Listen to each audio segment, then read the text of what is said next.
en un marco crítico y respetuoso. Los comentarios expresados a lo largo de su programación reflejan la opinión de quien los emite, mas no de la radiodifusora. Más salud. Radio UNAM y la Facultad de Medicina presentan Más saludable, más sexualidad, más mente, más veraz, más confiable, más UNAM. Consulta nuestra revista www.massaludfacmed.unam.mx. Coordinación de Comunicación Social.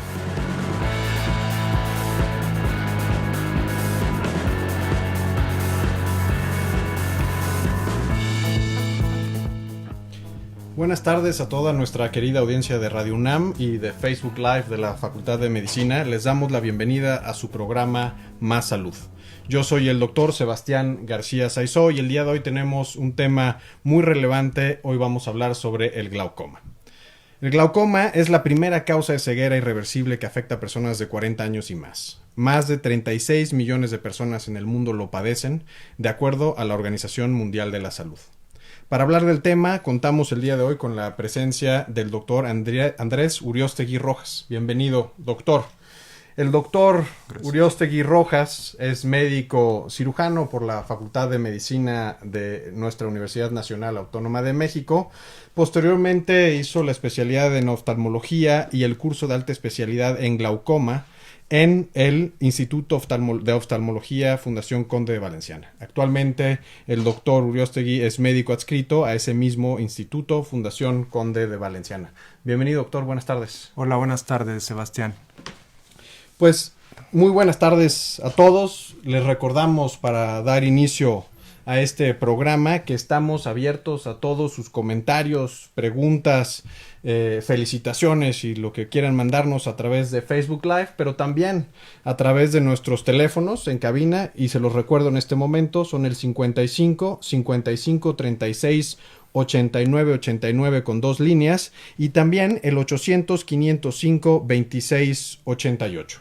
Vamos a escuchar como siempre una cápsula para conocer los datos mundiales de este problema de salud.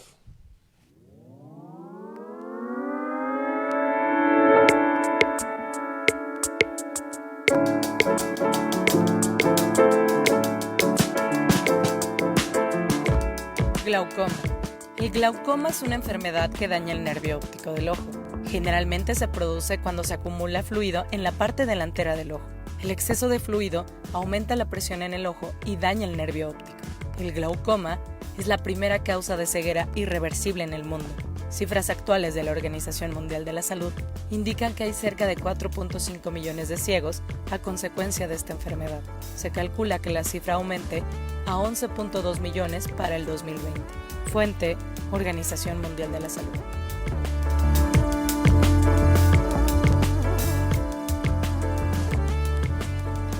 Doctor, pues vamos a arrancar con una serie de preguntas para ir desmenuzando el tema. Claro. Y poderlo entender un poco mejor. Si podemos empezar, si nos hace una descripción general un poco, ¿qué es el glaucoma? ¿De qué se trata? ¿Y cuál es la relevancia de que el día de hoy estemos hablando de esta enfermedad?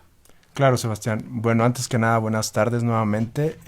Es importante recalcar, como bien lo mencionó la cápsula, que el glaucoma es la principal causa de ceguera irreversible a nivel mundial. La importancia radica en que, como bien lo intitularon, es una enfermedad silenciosa o silente, porque en estadios tempranos generalmente no da manifestaciones clínicas. ¿Cómo la definimos? Se define como una afección del nervio óptico o neuropatía que tiene 3 características importantes. Es crónica, progresiva e irreversible, y que va a tener 2 características importantes, que es la afección a la función del nervio óptico, que esto lo podemos evaluar a través de un estudio que se llama campo visual, y otro gran grupo de auxiliares diagnósticos, que es la tomografía de coherencia óptica, que eso nos permite cuantificar la morfología del nervio óptico. Ahora bien, en cuanto a la clasificación que tenemos hoy en día, existen 2 grandes grupos, que es el de ángulo abierto y el de ángulo cerrado. La distinción se hace anatómicamente a través de una maniobra diagnóstica que es la gonioscopía, que es la que nos permite visualizar las estructuras anatómicas del drenaje del ojo, que de ahora en adelante denominaremos el ángulo iridocorneal. Y me gustaría agregar un tercer grupo, que es el que muchas veces pasa desapercibido, que es el glaucoma pediátrico. Este tipo de glaucoma afecta a edades tempranas y nos permite, pues, en estos tres grandes grupos, ubicar a todos los tipos de glaucoma que tenemos, Sebastián. Tenemos en nuestra audiencia un gran número de personas que no necesariamente son médicos o están vinculados con el cuidado de la salud. En términos un poco más simples, si nos puedes describir un poco qué ocurre en esta relación anatómica del ojo, ¿no? Las diferentes cámaras que tiene el ojo, los compartimentos, ¿qué es lo que ocurre que genera en un momento dado el glaucoma, que existe esta enfermedad? Okay. Hablando en términos más coloquiales, podemos entender el ojo como si fuera un globo. Entonces, si tenemos un globo en donde el drenaje o vía de salida del agua que tiene el ojo, que se denomina humor acuoso, se obstruye, hablamos de un glaucoma de ángulo cerrado. Que la peculiaridad que tiene, pues como bien lo indico, es que aumenta la presión intraocular. Algo importante aquí recalcar, la presión intraocular normal de nuestro ojo oscila entre 10 a 21 milímetros de mercurio, y entonces cuando aumenta más allá de 21 milímetros, hablamos primero de hipertensión ocular, y si ya hay afección al nervio óptico, ya le damos la connotación de glaucoma. Y el otro gran grupo, que es el glaucoma de ángulo abierto, puede cursar con aumento de presión intraocular, pero en este caso es el que más difícil el paciente lo puede percibir, porque como no son aumentos considerables de la presión intraocular, pues no da muchas manifestaciones clínicas. Tiempo atrás se mencionaba que el glaucoma primero afectaba la visión periférica y posteriormente la visión central. Hoy en día sabemos que eso ya no es tan cierto, entonces hay pacientes que pueden iniciar con afección de la visión central y posteriormente de la visión periférica. Y a ver, entonces si podemos resumir un poco. En el compartimento en donde está el líquido dentro del ojo, este humor acuoso, ¿no?, que nos señalaba, cuando existe un problema entre la relación de la cantidad de líquido que se está generando y la cantidad de líquido que se está absorbiendo, se genera esta presión, y esto es a lo que denominamos un glaucoma de ángulo abierto. Y en el caso, en cuanto esta relación no necesariamente es así, pero hay afección de todos modos del nervio ocular, entonces hablamos de este glaucoma de ángulo cerrado. ¿Es correcto, doctor? Así es. Perfecto. Creo que queda mucho más claro. Y entonces, ¿cuál es o qué sabemos sobre las causas que originan este padecimiento? ¿Por qué a algunas personas les da? Ok. Aquí sí es muy importante recalcar primero los factores de riesgo que podemos tener asociados al glaucoma. Hoy por hoy, pues uno que es muy socorrido son el uso de fármacos. El ejemplo clásico son los esteroides, que como bien sabemos, estos causan un aumento de la presión intraocular porque al final del día cambian la conformación de este drenaje del ojo. Y eso conlleva a que haya mayor resistencia al drenaje del humor acuoso, y eso al final del día lleva al daño al nervio óptico. Otro tipo de causas que pueden asociarse a pueden ser traumas en el ojo, el mismo hecho de la raza. Por ejemplo, en la raza afroamericana es más común ver glaucomas de ángulo abierto, o en razas asiáticas es más común ver glaucomas de ángulo cerrado. Y otro factor sumamente importante son los antecedentes heredofamiliares, que también está descrito que un familiar en primer grado, entiéndase mamá, papá o hermanos, pueden predisponer a que alguno de su descendencia presente esta enfermedad. Y hablando ya del tercer grupo que había mencionado, de glaucoma pediátrico, pues aquí la causa es que durante la formación del ojo en el vientre materno, pues el drenaje del ojo no se formó de manera adecuada. Y a eso se le denomina trabéculo-disgenesia. Ok. Y, a ver, entonces, si estos son el origen, digamos, ¿no?, estos factores de riesgo asociados, ¿no?, el uso de esteroides, hablábamos, el componente genético, ¿no?, heredofamiliar, digamos, ¿no?, que también está descrito, ¿no? ¿Qué debe hacer una persona en un momento dado si tiene alguno de estos factores de riesgo? Aquí es sumamente importante dejar en claro, no nada más para la parte de glaucoma, y va de la mano mucho del tamizaje, que a partir de los 40 años de edad todos debemos tener una revisión oftalmológica basal sin importar que tengamos alguna sintomatología a nivel ocular. ¿Por qué es importante recalcar esto? Porque el 80% de los padecimientos oculares se pueden prevenir o inclusive curar si nosotros hiciéramos este tipo de intervenciones. Entonces yo creo que para la audiencia es sumamente importante hacerles hincapié. A partir de los 40 años hay que ir al oftalmólogo a una revisión oftalmológica. Y ya aunado a esto, pues por eso quise iniciar con los factores de riesgo, porque muchos de estos no los conoce la población en general y creo que es sumamente importante dejar en claro estos que son los más comunes para acudir a una valoración, ya sea con el oftalmólogo o con el especialista en glaucoma.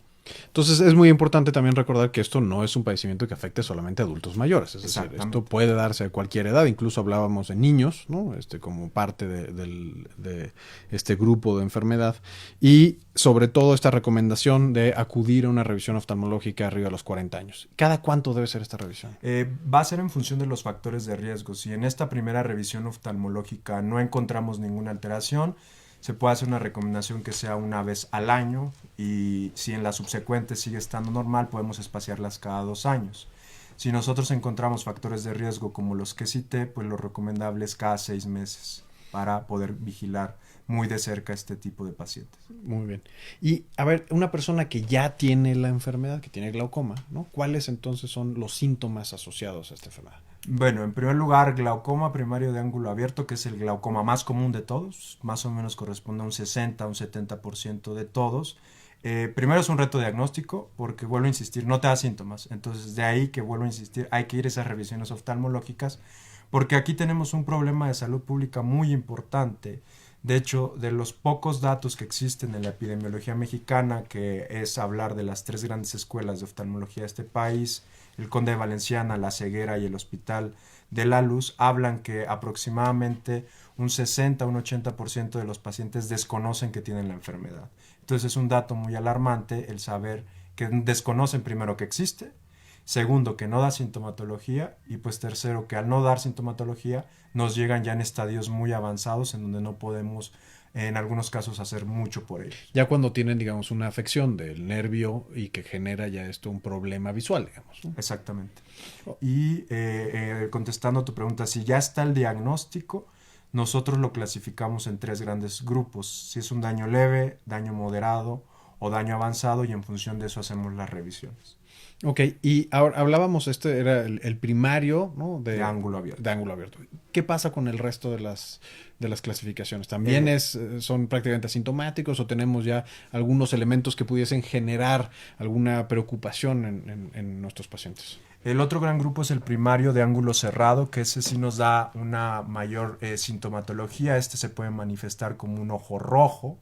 Nosotros les decimos a los pacientes como un tomate para que puedan interpretarlo.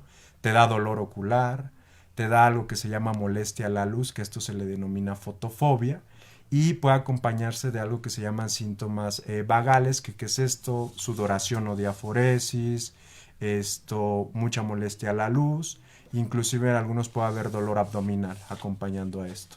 Y otra cosa muy importante en el ángulo cerrado, en específico en el que se le llama en agudo, que el ojo se cambia de consistencia, se siente como una consistencia pétrea, como una piedra, por el aumento de la presión intraocular. Generalmente son glaucomas que debutan con presiones mayores a 40 milímetros de mercurio.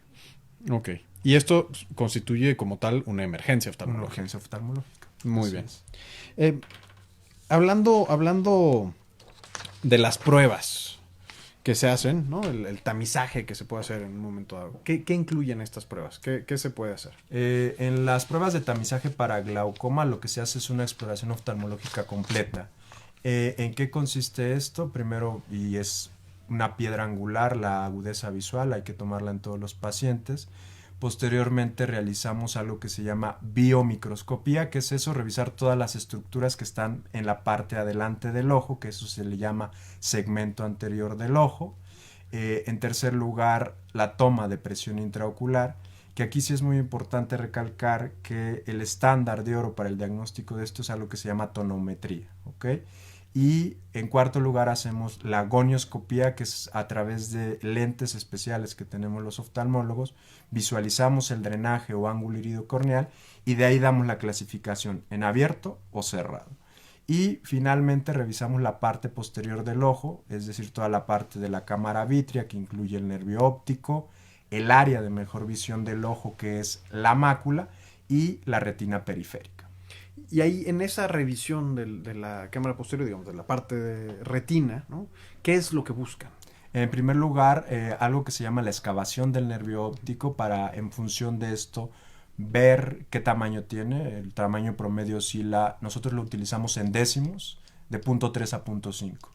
Y si está mayor a esto, diferencia entre un ojo versus el otro, es decir, mayor a 0.2, es cuando ya damos la connotación de que es un paciente que pudiese desarrollar la enfermedad, y a eso se le llama sospechoso de glaucoma.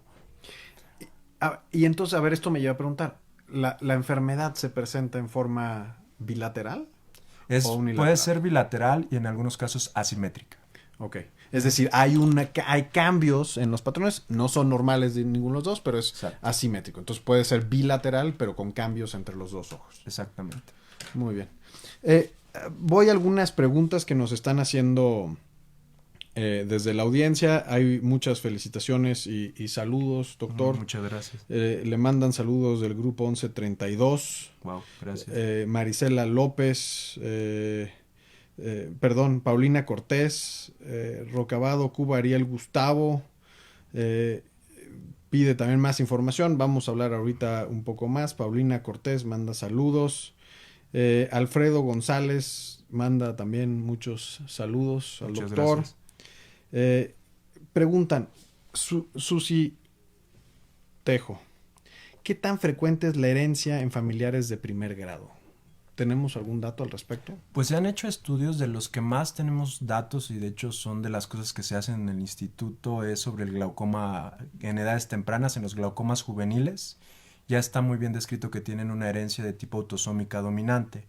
¿Qué es eso? Que pues existe un riesgo del 50% de que se herede a un familiar de primer grado. Y en ese tipo de casos ya está bien descrito el gen, que es el gen de la miocilina, que es el que genera una resistencia mayor en el drenaje del ojo y predispone a glaucoma. Y son pacientes que quedan desafortunadamente en ceguera a edades muy, muy tempranas. Ahora, ¿esta resistencia al drenaje es por la acumulación de proteínas, digamos, en esto? ¿O se afecta literalmente las estructuras?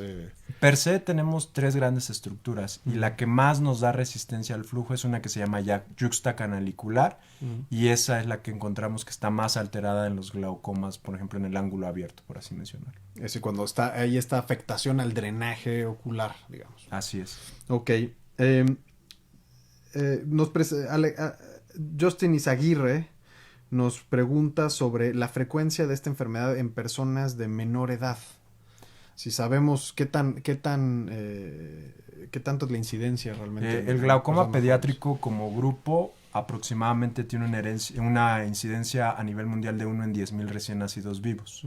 De todos los glaucomas pediátricos, el más común es glaucoma congénito pediátrico, que sí es muy común que lo puedan ver tanto personas que no son del argot médico como tal, y son niños que tienen ojos muy grandes, que eso se le denomina buftalmos, con córneas también muy grandes, que se les denomina megalocórnea, y que tienen mucha molestia a la luz, parpadean mucho ese tipo de niños, y son como los primeros datos que nos pueden dar, y en esos casos es muy, muy importante enviarlos al oftalmólogo, porque a diferencia de los demás grupos de glaucoma, el glaucoma pediátrico, el tratamiento es quirúrgico de primera instancia.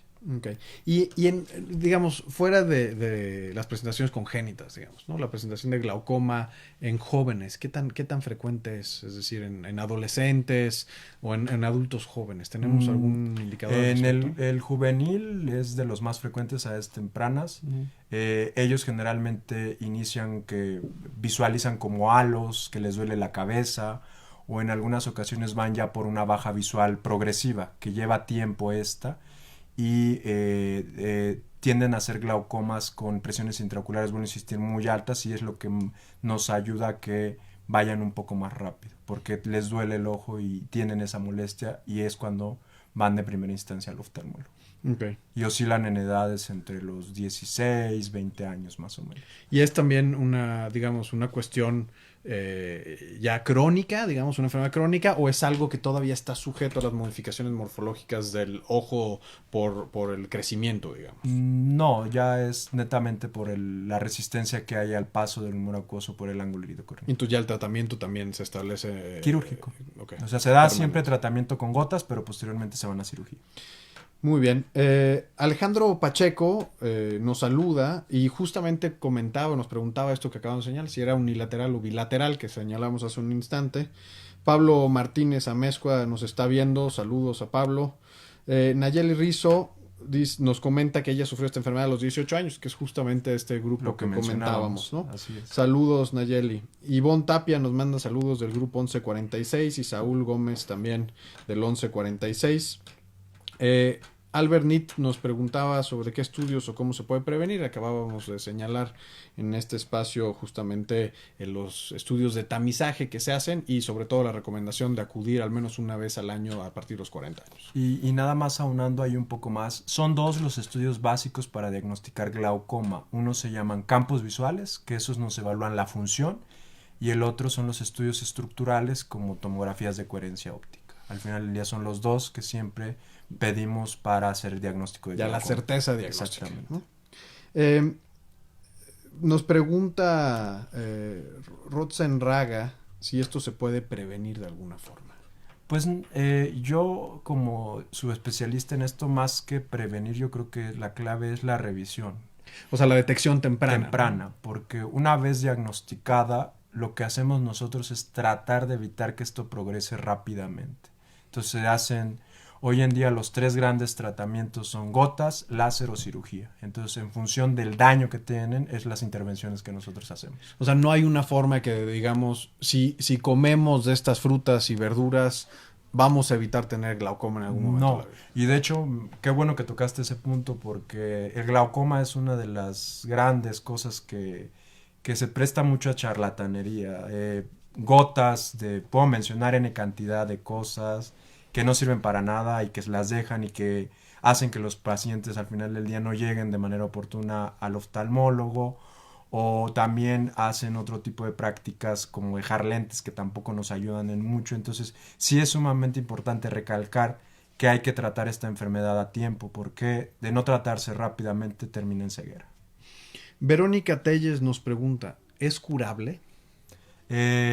Algunos casos sí, más que nada los pediátricos, pero más que tratable, yo creo que hay algo que se llama reversión del daño, que es debido a la plasticidad que tiene el nervio óptico en edades tempranas, que se puede revertir el daño, pero en el adulto el daño es irreversible. Ya es algo crónico que la persona va a vivir por el resto de su vida con esto, y como nos señalabas hace un momento, se trata justamente de tratar de desacelerar los cambios que genera la enfermedad en la visión, ¿no? y en las estructuras oculares. Nos preguntan Alejandro Pacheco, ¿no? Gracias Alejandro por tanta interacción, esto que se relaciona con las nuevas tecnologías, por ejemplo. Tiene que ver el uso ahora de las pantallas, los celulares, el estar con este uso, digamos, intensivo de tecnologías visuales, ¿no? ¿Afecta esto, predispone, genera un riesgo? En el caso de glaucoma no, y pues tal vez me voy a desviar un poco de esto, pero pues soy oftalmólogo. Lo que sí está bien descrito es que el uso de las nuevas tecnologías te predispone a miopía. Y entenderse la miopía como un cambio refractivo en donde no enfocamos de manera adecuada la imagen, y esto a qué conlleva a que se haga un ojo grande o largo. Y tener miopía es algo que debe igual vigilarse, porque al igual que el glaucoma es una patología crónica que al paso de los años va generando cambios en la anatomía del ojo. Entonces, ¿qué predisponen este tipo de dispositivos? Miopía sería mi respuesta. Ok, entonces... Y sí podría haber en un momento dado una vinculación, digamos, ¿no? La miopía, ¿no? Al perder el ojo, esta capacidad de enfoque, ¿no? Claro. Que entiendo es por la afectación directa a los músculos tensores del cristalino, ¿no? De nuestro lente ocular, ¿no? Y corrígeme si estoy mal. Esto genera entonces estos cambios también que conllevan a miopía, y esto como un factor de riesgo, ¿es así? Sí, exactamente. Es más que nada que se transforma nuestra vida diaria en cercana. Entonces no estimulamos nuestra visión lejana y al final del día pues hace que nuestra miopía pueda progresar más rápidamente. De hecho, apoyando esto, ya hay directrices muy importantes a nivel mundial del uso de estos dispositivos electrónicos debe de cuantificarse, por ejemplo, en pacientes pediátricos. Hay literatura que menciona no más de 2 horas en función de la edad que tengan este tipo de pacientes. Como buenos hábitos, ¿no? Para la Exactamente. salud visual. Porque pues como tú bien sabes, muchas veces hoy en día estos dispositivos los ocupan como un sustituto de nanas, entonces se las dejan todo el día a los pobres niños y al final del día en lugar de un beneficio es un prejuicio para ellos. Ok.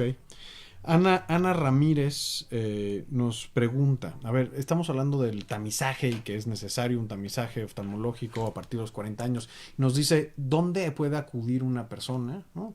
Y sobre todo si es alguien que tiene escasos recursos, ¿no? Que digamos que no puede pagar per se una consulta de oftalmología privada, ¿dónde puede acudir? ¿Qué instituciones prestan estos servicios en nuestro país? Afortunadamente en nuestro país en cuanto a infraestructura oftalmológica estamos excelentes.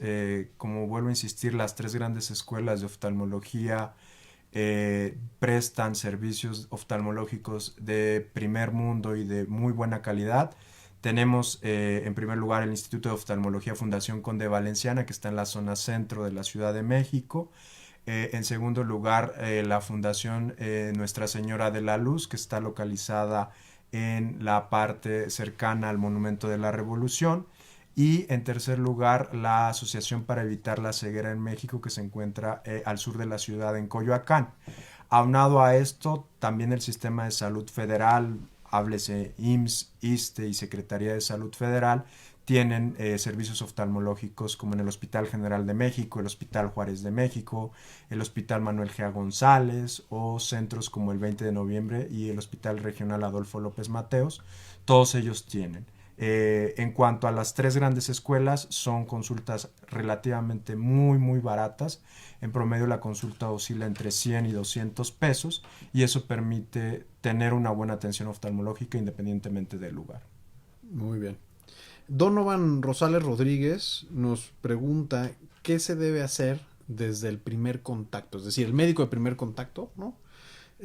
¿Cómo se debe abordar a un paciente con sospecha en primer lugar, ¿no? Y 2, si sabemos de un paciente con ya diagnóstico de glaucoma, ¿qué se puede hacer desde el primer contacto? El médico general, el médico de familia que maneja integralmente a este paciente. En primer lugar, aquí es importante una historia clínica completa y preguntando de manera sucinta factores de riesgo, fármacos, trauma, antecedentes heredofamiliares, y esto trasladado al médico general, al médico pediatra o al médico familiar, que son los 3 grandes grupos de médicos de primer contacto. Y eso hablo para cualquier población, y de ahí que ellos tengan que hacer la recomendación que a partir de los 40 años hay que ir a una revisión oftalmológica. Y si ya tienen el diagnóstico de glaucoma, sí es importante, y yo creo que ahí sí es mucho por mi desviación, pero yo creo que lo ideal es que lo vea un glaucomatólogo y si no, de preferencia un oftalmólogo general. Y en función de lo que vea el oftalmólogo general, decidir o no derivarlo al subespecialista. Ok. Nos pregunta Arce Sánchez si el desarrollo de derrames oculares tiene relación con el glaucoma. Si son externos, no.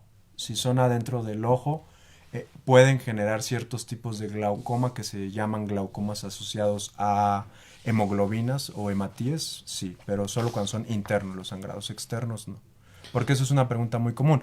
La gente piensa cuando nos salen los derrames que es por aumento de presión intraocular y eso pues en cierta manera no es tan cierto.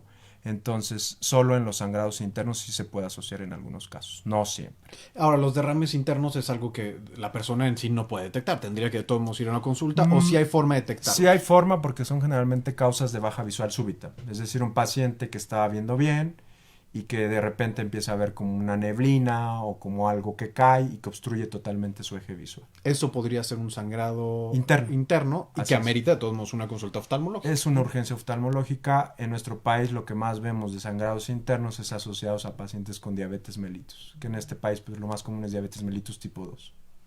Perfecto. Doctor, vamos a ir a una pausa. Aprovecho en este momento para recordar a toda nuestra audiencia los teléfonos en cabina, el 55 55 36 89 89 y el 800 505 26 88. De igual forma, aquellos que nos siguen por Facebook Live, por favor mándenos sus preguntas o sus comentarios por este medio, que estamos aquí para contestarlas y aprovechar que está con nosotros nuestro invitado el día de hoy para resolver todas las dudas que tengan sobre esta enfermedad tan importante que es el glaucoma. Vamos a hacer una pequeña pausa y regresamos.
Ya estamos de vuelta con el doctor Andrés Uriostegui Rojas. Vamos a seguir justamente con esta interacción sobre el tema de glaucoma, que señalábamos justamente los estudios, ¿no?, para hacer ya el diagnóstico, ¿no?, la certeza del diagnóstico de glaucoma. Ahora, ¿qué pasa cuando una persona con o sin síntomas, como hemos visto, va a esta consulta de revisión o a través del tamizaje que se debe hacer, esta consulta de revisión a partir de los 40 años y le detectan y diagnostican glaucoma? ¿Cuál es la expectativa? ¿En qué consisten los tratamientos? ¿Qué puede esperar esta persona? Ok, una vez que se hace la pesquisa clínica de glaucoma, vuelvo a insistir, pedimos 2 estudios que son los campos visuales y la tomografía de coherencia óptica. Una vez que regresa el paciente con esos 2 estudios, sigue realizar lo que se llama una estadificación, que en función de si es leve, moderado o severo, será lo que se puede realizar. Hoy en día ha cambiado mucho el tratamiento del glaucoma. Antes siempre se pensaba que eran gotas y gotas para toda la vida, y eso hoy en día ya no es tan cierto. Hoy podemos utilizar ciertos tipos de láser, que en resumen son láseres que ayudan a que el drenaje del agua del ojo sea mejor. Y ese tipo de láser, pues uno de los más ocupados es uno que se llama trabeculoplastía. Y ya estamos dejando en último lugar las cirugías como que les denominamos filtrantes. ¿A qué me refiero con esto? Que abrimos una vía alterna de drenaje de este humor acuoso. Y aquí es sumamente importante recalcarlo para la audiencia, la clave en el glaucoma es el seguimiento. ¿Por qué? Porque muchos pacientes hacemos el diagnóstico de glaucoma, pedimos los estudios y por X o Y razón no regresan, y entonces ese es el primer problema al cual nos enfrentamos los que nos dedicamos al glaucoma. Segundo lugar, y es algo que también es muy importante recalcarlo, los pacientes con glaucoma, con el tratamiento con gotas, pues también es importante hacerles saber desde antes del inicio del tratamiento que van a tener diversas sintomatologías, como por ejemplo ojo rojo, ardor, sensación como de basura o de cuerpo extraño, y ese es como un común denominador de todas las gotas para bajar la presión intraocular. Entonces sí es aquí muy importante regresar a lo básico y hacer hincapié que una relación médico-paciente es sumamente importante en el contexto del glaucoma. Y en segundo lugar también recalcar que hay que vivir con nuestros pacientes el glaucoma. ¿Y a qué me refiero con vivir con nuestros pacientes el glaucoma? Tomarse el tiempo de explicar cómo se colocan las gotas, qué cantidad, en qué tiempo, qué cuidados deben de tener, y que al final del día lo que se traduce es que a este tipo de pacientes hay que darles calidad de vida. Ok, entonces digo, como todo en medicina y todo en salud, esto amerita una relación muy estrecha entre el paciente y su médico, ¿no? Que puede en un momento dado llevar a esta alianza terapéutica. Es decir, no es algo que se va a curar, no es algo que mágicamente vamos a resolver después de una consulta, sino es algo que va a establecer un curso a largo plazo para controlar justamente esta enfermedad y evitar entonces sí las secuelas negativas en la pérdida de visión. Exactamente. ¿Qué tan efectivos son los procedimientos quirúrgicos? Nos están preguntando.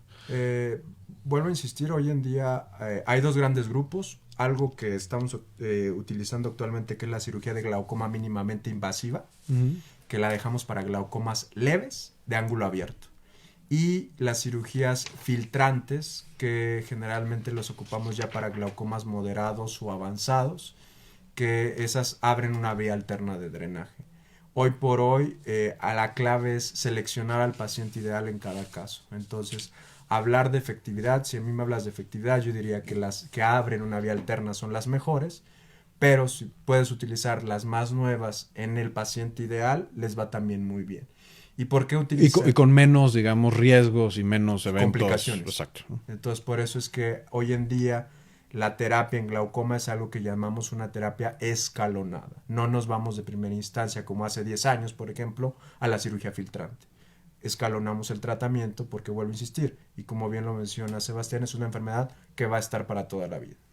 Y, a ver, ¿y a qué complicaciones? Hablando justamente de esto, de esta, digamos, curso de larga duración de esta enfermedad, ¿a qué complicaciones puede enfrentarse un paciente con glaucoma? Pues primeramente a la parte de independencia. Muchos pacientes al final del día en estadios avanzados terminan con una visión que llamamos tubular, es decir, como en un túnel literal.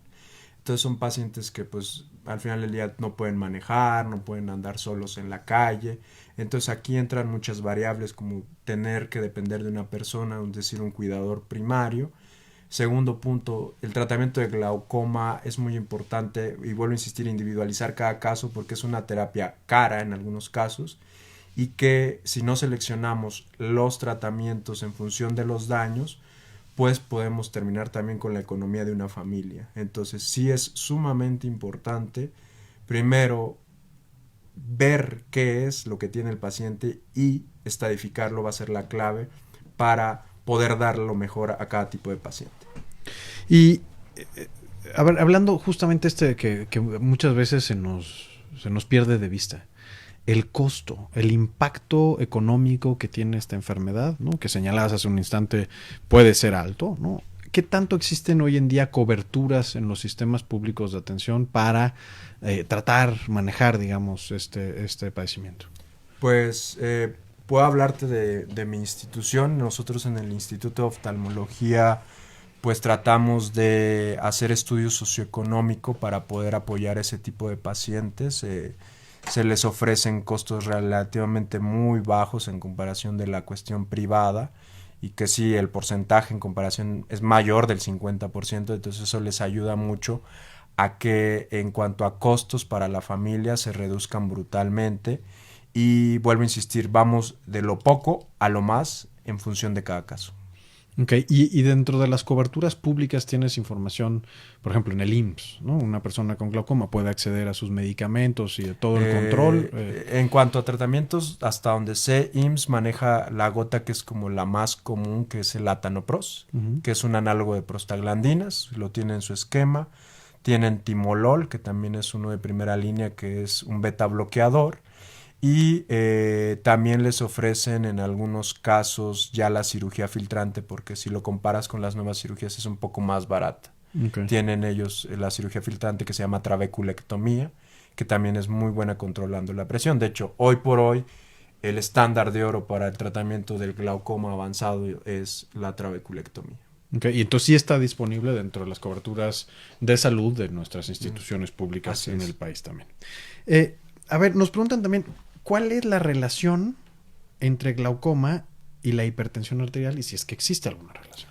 Esa es muy buena pregunta, Sebastián. De hecho, hoy en día sabemos que los que más se asocian a progresión en glaucoma son los hipotensos oculares, sistémicos, no hipertensión arterial sistémica.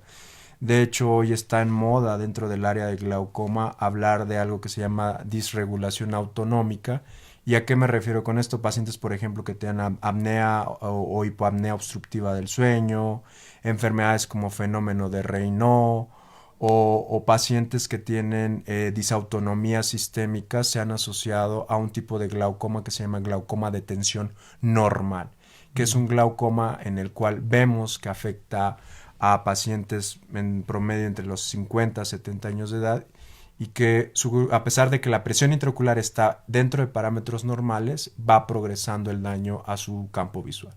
Entonces son de las cosas más nuevas que tenemos. De hecho, igual en el Conde de Valenciana hacemos abordajes multi e interdisciplinarios, oftalmólogo, cardiólogo, neumólogo, porque sabemos que ese tipo de patologías cada vez las vemos con mayor frecuencia en nuestro medio, que antes no se pensaban. Entonces, a ver, volviendo un poco a la pregunta, entonces no hay una relación con la hipertensión arterial. Estrictamente no. Y más bien se ha encontrado que aquellos que manejan cifras tensionales bajas, ¿no? Tienen un cierto riesgo a generar otro tipo de glaucoma. Otro tipo de glaucoma, ok. Así es. Que eso es algo muy interesante, es decir, ¿no? No toda la hipertensión genera daño, ¿no? A órgano blanco, en este caso el ojo. Claro, ¿no? En primer lugar, y respondiendo un poco más a eso, pensaríamos daño a la retina, hablando de una retinopatía hipertensiva. Exacto, pero no está relacionado con glaucoma. No.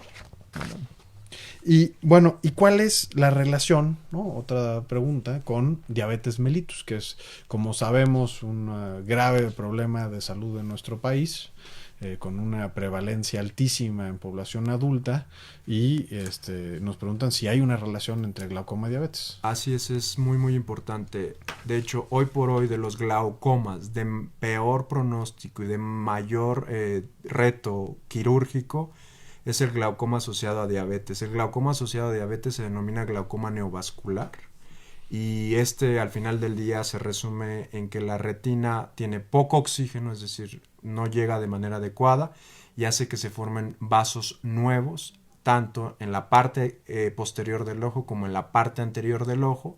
Al formarse estos nuevos vasos, obstruyen el drenaje del ojo, y eso conlleva que se aumente la presión intraocular y que dañe el nervio óptico.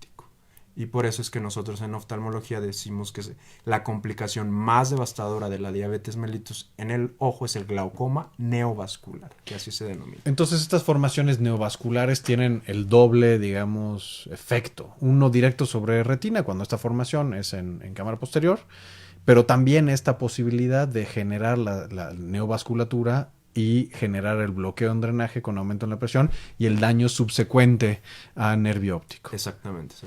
¿Y qué hacemos en estos casos? En estos casos, en primer lugar, hay que dar algo que controle esta proliferación, que hoy en día hay dos grandes cosas que podemos hacer, ya sea láser, o la otra es unas inyecciones intravítreas que se denominan antiangiogénicos, y eso es para controlar la isquemia retiniana, es decir, esa falta de oxígeno que hay en la retina. Y en función del grado de glaucoma neovascular que tengan, se puede dar. Algunos casos resuelven con láser y otros se puede ya ir a algo que se llama implantes valvulares, que es para controlar la presión intraocular. Como se sella ese drenaje, ya no va a filtrar. Entonces necesitamos una vía alterna, que en este caso sí el de elección son las válvulas, así se denomina. Ok, es un dispositivo. Un dispositivo que se coloca intraocularmente, ¿no? Y que brinda justamente este drenaje alterno. Así es. Y algo sumamente importante hacer hincapié al paciente con diabetes es el control sistémico. Porque si nosotros como oftalmólogos no damos esa recomendación, esto se hace un círculo vicioso en donde vuelve a sangrar el ojo, vuelve a proliferar, y al final del día, pues si no hacemos la recomendación de que tienen que ir a su médico de primer contacto, o si se puede un endocrinólogo, que es el especialista de este área de la salud, pues no controlamos el problema a nivel ocular. Entonces, como en todas nuestras patologías, tenemos que ir a la base, ¿no? Controlar la diabetes y, por supuesto, no descuidar la afectación ocular y también darle un manejo integral. Así es, Sebastián. Tenemos preguntas todavía. Una muy interesante que nos hace Ana María Castro por medio de nuestras líneas telefónicas y que es algo que además ha estado muy de moda en los últimos años, ¿no? ¿Cuál es la relación terapéutica entre marihuana y glaucoma? ¿No? Es algo que incluso ya Vox Populi se maneja, ¿no? Que los pacientes con glaucoma no solo pueden, sino que deben consumir marihuana para controlar la enfermedad. ¿Esto es cierto? Pues mira, dentro del arsenal terapéutico aceptado por lo menos en México y a nivel mundial no hay ningún extracto de la marihuana ni de nada de estos cannabinoides aprobada para uso médico. Se sabe que la marihuana disminuye la producción del humor acuoso y eso genera que pues pudiese tener cierto efecto terapéutico, porque sí, aquí es importante recalcar, el factor que uno controla con todos estos tratamientos es la presión intraocular, en todos. Entonces se cree que por eso pudiese tener alguna aplicación en el caso de glaucoma, pero no hay ningún fármaco, por lo menos hasta ahorita, por FDA, que es una de nuestras instituciones reguladoras de fármacos a nivel mundial y en específico en Estados Unidos de Norteamérica, aprobada. Porque sí es tal cual uno de los motivos por los que una persona en los Estados Unidos, en aquellos estados en donde se permite la comercialización de marihuana, que pueda acceder a esta marihuana con fines terapéuticos si tiene el diagnóstico de glaucoma. Claro. Entonces no existe esta evidencia tajantemente que se no. pueda. También nos preguntan, Ana María, ¿por qué las personas con glaucoma desarrollan pestañas largas y bonitas? Muy buena pregunta. Los análogos de prostaglandinas, para que los identifiquen las gotas que terminan en prost, latanoprost, travoprost, vimatoprost y el más nuevo que es tafluprost, tienen ese efecto colateral. De hecho, hay análogos de prostaglandinas de uso ya dermatológico, que eso ya es extrapolación de nuestro uso oftalmológico. Sí. Desarrollar pestañas largas y bonitas. Y otro efecto muy común de los análogos, pueden cambiar la coloración del iris. Ok. Así es. ¿Hacia tonos violetas? ¿O? No, o sea, iris un poco más claros. Perfecto. Y de hecho, apoyando esto, de ahí la importancia de explicar en función del fármaco que dejemos qué efectos adversos podemos esperar. Ok. José Cruz también nos pregunta por vía telefónica. Él nos dice, tengo retinitis pigmentaria. ¿Cómo puedo mejorar mi visión? Bueno, eso es otro campo totalmente diferente. El nombre correcto es retinosis pigmentaria. Esa es una afección en las células que dan la transmisión del estímulo sensorial hacia la retina. Y hoy por hoy no tenemos un tratamiento específico. Se han hecho estudios y ya están empezando a haber protocolos de terapia génica para este tipo de patologías. ¿Y cómo se presentan este tipo de pacientes? Generalmente es con bajas visuales, que son crónicas, progresivas, y que principalmente refieren molestia a la luz en las noches, y eso se le llama nictalopia. Es más común verlo en población joven y en este caso lo que se apoya mucho nosotros son de los retinólogos y de los subespecialistas en visión baja, que son como que los dos que apoyan este tipo de pacientes para darles un poco de calidad de vida. Perfecto, le agradecemos a José Cruz, por supuesto, su llamada y le ofrecemos que más adelante en este programa tendremos un espacio justamente sobre esta patología y podemos volver a invitar al doctor para que comentemos más a fondo sobre esta afección. Nos preguntan también a través de Facebook Live, Sandra Lourdes Asmat Córdoba, ¿cuál es la diferencia de glaucoma con hemorragias oculares? Comentábamos un poco, ¿no? Esto sobre principalmente las internas. Las localizaciones. ¿no? Que es donde realmente tenemos alguna cuestión que llame la atención, digamos, ¿no? Sí.